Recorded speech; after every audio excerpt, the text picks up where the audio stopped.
years from now, let me do it right, because you skipped a whole huge step. The reason why you need the authenticated, certified, complete copy of the case file, and when they give you any crap, I told you, you go right into their office, and on speed dial number 1, speed dial number 2, one is the Secretary of State's office, the other one is the Attorney General's office.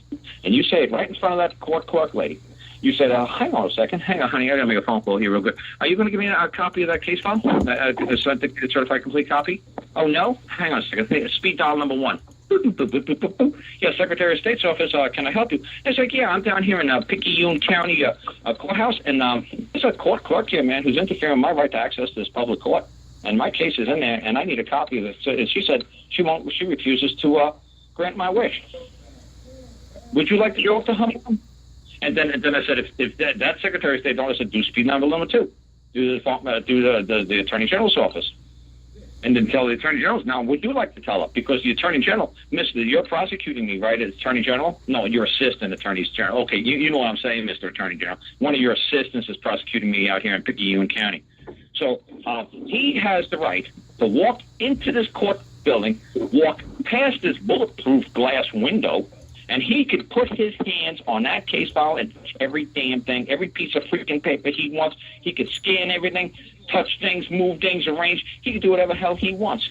I want what you got on file right effing now, before anybody gets in here and tampers with any damn thing to date. I want to know exactly what the hell is going on, and I have that right because my name is on the charging instrument.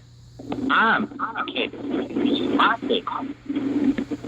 And Karl, you were that intense and you were that specific when you told me. I apologize, I didn't tell the story the same way. No, it's no big deal to me, man. I'm just trying to set up these shows for people in the future. So that I also want the people to be clear. That's exactly how you told me. That intense and that's serious. So what we did. Right. Go ahead.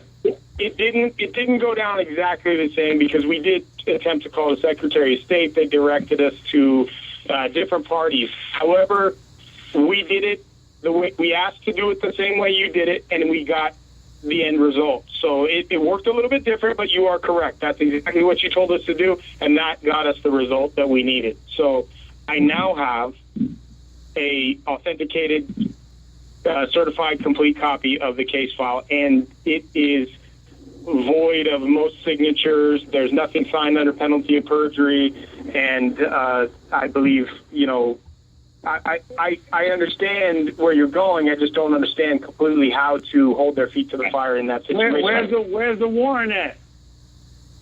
The warrant at? Yeah. The warrant is issued. However, there's no bonds, and it's we got to do like a forensic test on every single document because they're all void of signatures, penalty of perjury, all that. There's nothing. So there's no judge's signature on there? What's that? I said no judge's signature? No, there is a judge's signature on the warrant. Okay, well, I'm holding him reliable right there. He won off the can, and it wasn't no bond attached. Yeah, there isn't a bond attached, and the affidavits are ridiculously boilerplate. I mean, you could essentially write the affidavit for every house on my block. So it's not... It's cut and paste. That's what they do. Well, what's the purpose of requiring the bond? And now you're going to ask for the bond on the warrant because obviously, why do we need a bond on that warrant? Let me say this, Karl. Before that, I put in the discovery motion for all. I have 4 Dun & Bradstreet numbers for the court, and I put into discovery. I would like to know which business is trying to acquire my property because I have 4 Dun & Bradstreet numbers and nobody has. So I'm intending to bring a tax form to the court and ask them to fill it out so I know who's trying to steal my property. Other than stealing a property, let's just make it nice and friendly. Let's say it's a friendly conversion of property. Let's not say it's not stealing. Okay, let's right now just say you'd be more than glad to friendly convert it over to them. Okay, let's do it a pleasant show. Okay, instead of a hateful show. Right? Okay. The reason why you're doing that is because you want to have to tell the IRS where it is now, so they could bill them and they could tax them. Right. So you're no longer burdened with that tax asset, assets because you no longer possess them. So see, that's a nice way of saying it, instead of going in here saying, well, because you're effing trying to rob me. You see what I'm saying? Yeah. I kill them with kindness. You know, it's like, oh, you know, we want to stay in compliance with the IRS now. You know, I'm going to have to show that I transferred my wealth of my possessions or property, a fiduciary, financial, pecuniary interest and value, whatever the hell crap words you guys want to use. But I want to play it all on up and up so the IRS knows. Don't come after me no more for this because I no longer possess it. Now you do. So you know what? I just have to know who the, you know, like the bill of sale is going to go to, or the transfer title, or the transfer of this pecuniary fucking asset, whatever the hell you want to word it. I don't care. You got a hell of imagination. But again, why was the bond so important? Because when the cops came onto the property, wasn't that an 18th century Ming vase that they fucking broke when they entered into your living room? Absolutely. Don't you have 3 Rolex watches missing? Sure. There you go, man. Robbery. No, it's not robbery, it's theft. Because you can't point across the courtroom and point to see who took it. Oh, he wasn't there when they came? Well, you can't. There's no eyewitness. You can't prove it. You know, see what I'm saying? All he knows it was gone. When I woke up the next day, when I came home back from jail, it was gone. All I know is there was some strange guests. And you know what a guest is, right, Dan? Oh, yeah. Guest is an enemy. The hostile. Somebody hostile. Hostile enemy. There were guests in my home, and this judge told them to come on in. The judge invited them in with a warrant. So the judge's bond is going to cover my missing Rolex watches. Well, I'm not sure on top of that if so the judge that issued the warrant is denying all the motions to dismiss because I believe the 2 judges that are involved are concerned that they're going to be held liable for the warrants that they issued. Well, there you go, man. You go find the bonds. See, but don't do anything with the bonds. Just start knocking on doors and say, hey, man, there's been damage to my property, damage. Yeah, you can say there's damage to my property and my real property. There's both. To your property and real property.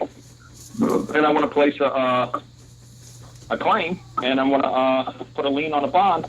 And if the man fails to compensate my damages, then I'm going to claim. I need to know where the bond is, so when he fails to answer my claim, then I'm going to have to put a lien on his bond. But you're going to do it in a nice large order. You're not going to run right out and lien the bond. You're going to wait till he dishonors your claim, your bill. Just like the IRS does to you. They give you 3 days. They give you 3 days to answer their letter, then they lien up all your freaking property. You go to the bank 10 days from the time they issue that letter, 14 days, whatever, 17 days, whatever the IRS does nowadays. You hit your ATM card and it's gone. Everything's gone. Because you didn't answer the letter that the IRS sent you in 3 days. But you're going to be nice to these guys. You're going to give them like 21 days. You're going to give them the rules. You don't have to be in a real a-hole like the IRS is. You become really nice and sweet. If you don't answer this claim, if you don't pay for the damages, I'm going to have to go after whatever assets that I could find that's in your possession. And be real nice and sweet about it. You're not going to be an a-hole. There you go. See, because you don't want to get hit with label with paper terrorism, because the paper terrorism means that you're interfering with the proper function of government. So you don't want to be considered a paper terrorist. You want to say sweet, nice, and lovely things. Oh, when you invited these guests onto my property, and if you want to know what guests mean, talk to Dan after the call. He'll explain guests. Dan knows guests real well now, man. Yeah, Dan loves guests now, man. Dan loves going to court now, man, because he loves hearing these words in court, man. He just makes laugh now. Yeah, crazy. Yeah, it's a lot of fun when you're in court and you know what the hell they're talking about now. Right, exactly. Were you a guest in his home? You know, shit like that. It's like, oh man, I see where the judge is going with this. This guy's gonna get fried. Exactly. He says yes, he's gonna get fried. So, in conjunction with the kind letter, where I'd like to transfer my property to, is that a W-9 or a W-4? I couldn't care less what it is, but you know what I'm saying. I'm sure you could research that and do it, man, because I couldn't care less. Okay. It's just funny to let them know. Yeah, it's just funny. It's just gonna. They're just gonna say, you know what? We got 10,987, pot dealers, smokers, dope heads, whatever. But reefer man, you know, we got so much reefer madness going on right now, man. We can't keep with all this shit. You know, this guy's actually not resonated his brain. He actually can function. You know what? We don't want to deal with this guy. Go pick on a pothead that's, you know, the IQ of a plate. Okay. That's with him. Damn. So this is all I ever try to do, man. Is just try to tell people, you basically just want to be effing left alone. Yeah. Then just do certain things a certain way. Like I said to this man, I just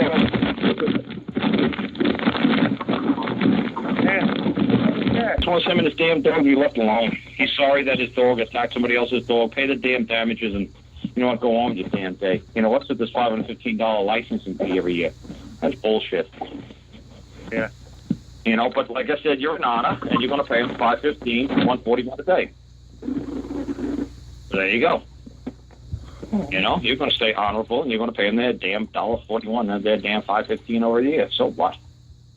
It's exactly what you agreed to do. So there you go. Too funny, man. I'm telling you, man, my shit is too funny. It's too much fun. Yeah. And so hopefully people in the future, will hear this stuff too, and they'll get a kick out of this show. Yeah, just hope this shit. Hope it doesn't go to code and statute. If they do, nobody be listening to this damn show. Oh yeah, it's gonna be worthless. Yeah, and all this. The only thing is, if it go, it would suck, man. If we go to turn it to France or Quebec or something like that, or Mexico, it would suck. But you know, it's closing in on us, man, because they want a universal. If you do a wrong, if your Akita bites a dog in China or India or Africa, it's going to be the same damn crime all over the place. Right. So there's nowhere for you to run, nowhere for you to hide. Yeah, no borders, no nothing. That's right. You could be extradited no matter where. That's right. That's you can't say, I don't play by these rules no more. I want to live someplace else. Yeah, man, somebody's having fun over there. Well, it's just southeast Pennsylvania, so I want to block him for a second. I wonder if that's Ralph, man. Ralph's usually from southeast Pennsylvania. Is that you, Ralph?